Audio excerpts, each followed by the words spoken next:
Assalamualaikum warahmatullahi wabarakatuh.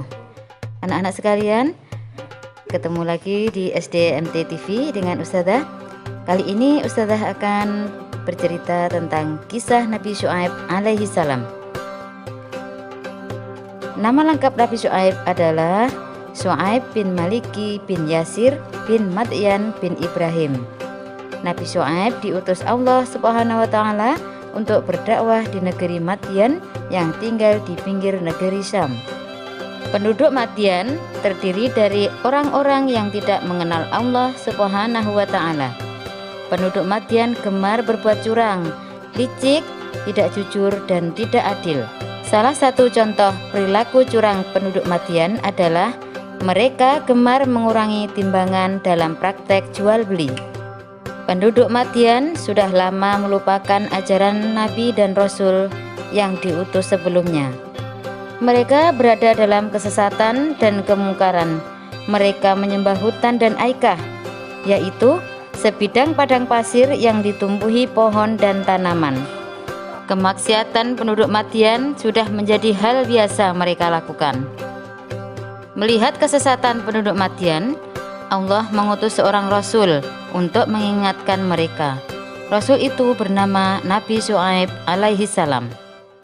Allah berfirman dalam surat Hud ayat 84. Wa ila madyana akhahum syuaiban qala ya qaumi ibudullaha ma lakum min ilahin ghairuh wa la tanqusul mikyala wal mizana inni arakum bi khairin wa inni akhafu alaikum adzaba yaumin muhit.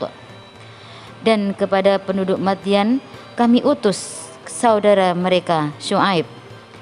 Dia berkata, wahai kaumku, sembahlah Allah, tidak ada Tuhan bagimu selain Dia, dan janganlah kamu kurangi takaran dan timbangan.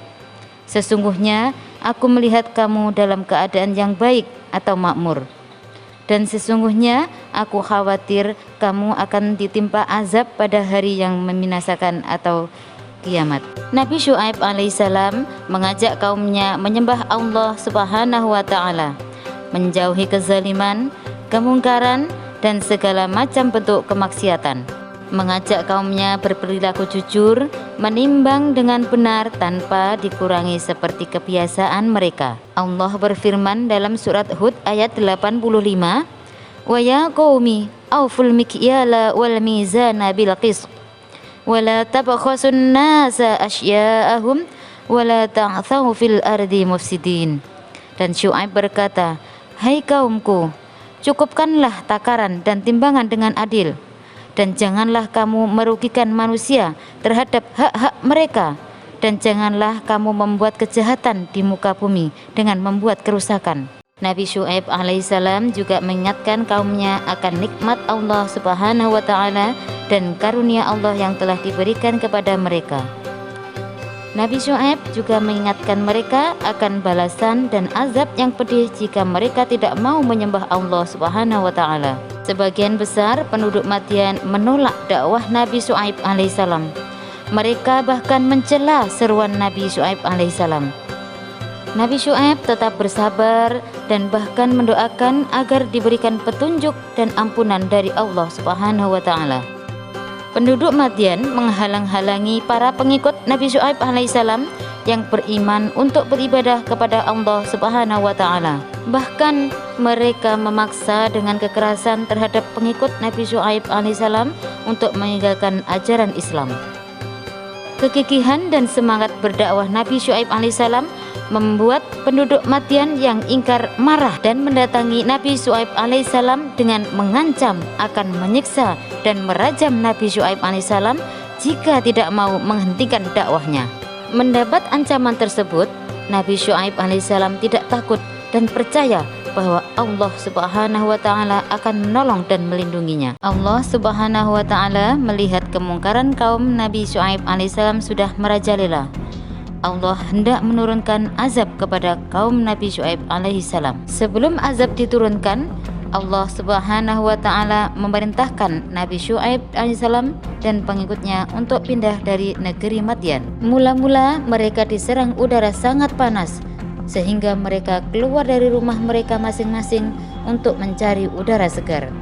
Akan tetapi, dimanapun mereka berada, udara tetap terasa panas hingga menyesakkan dada dan nafas mereka. Saat mereka kebingungan, tiba-tiba tampak awan hitam menaungi kawasan lembah. Mereka gembira melihat awan itu. Mereka mengira awan itu akan mendatangkan hujan. Namun dugaan mereka salah. Karena tanpa diduga, angin kencang datang dengan menghempas dan melempar mereka ke segala penjuru.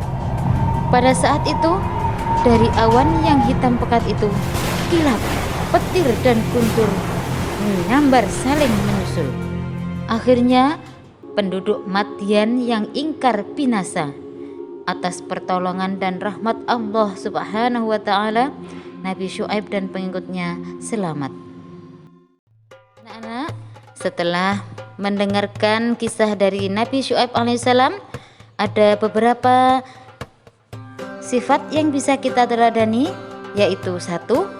Melaksanakan perintah Allah Subhanahu wa Ta'ala, seperti Nabi Syuaib melaksanakan perintah Allah Subhanahu wa Ta'ala, yaitu untuk berdakwah.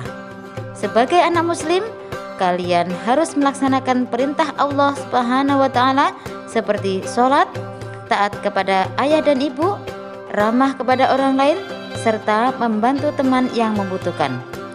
2. Mengingatkan teman agar berbuat baik. Nabi Syuaib alaihissalam mengingatkan penduduk Madyan agar tidak curang dalam jual beli. Sebagai anak muslim, kamu juga harus berani mengingatkan temanmu yang berbuat salah. Yang ketiga, bersemangat dan tidak putus asa.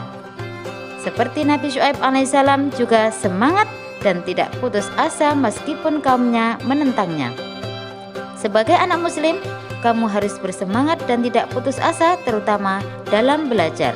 Anak-anakku, setelah kalian tahu tentang kisah Nabi Syuaib dan apa saja sifat yang harus kita teladani, berikut ada beberapa tugas untuk kalian ya. Yang pertama, perilaku apa saja yang dilakukan penduduk Madyan sebelum Nabi Syuaib alaihissalam diutus kepada mereka.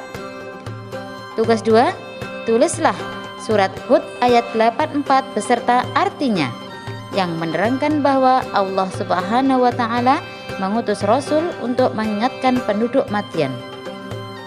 3. Bagaimana azab yang ditimpakan Allah Subhanahu wa Ta'ala kepada penduduk Madyan yang ingkar terhadap ajaran Nabi Syuaib alaihissalam.